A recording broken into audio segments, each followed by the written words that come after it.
Arek kok mesti gak tayo. Kon gak wis tak kandhani sih. Gak usah nekokno aku sembarang kalir. Kan gak tambah seneng, tambah jengkel aku. Kon ku nek ngomong kok yo oh. Ayo kembaran sendal telu digawe nang Jogja. Iki ya sendal, ha? Iki ya, ha? Iki gawe kono ta mau jerijimu tok salah jerijimu ku wedhe. Lah ya apa maneh mek kon niku jenenge ketipu. Delok iki lho. Sandal iki gak emot adune gawe permen sekel iku lho.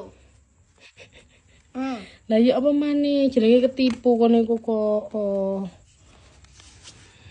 Aku mesti nek kono gak tau tayo. Sing iku sempak kodok. Terus marunu klambi ana pagere kok sarangane tahu. Lah iki sandale duba-duba.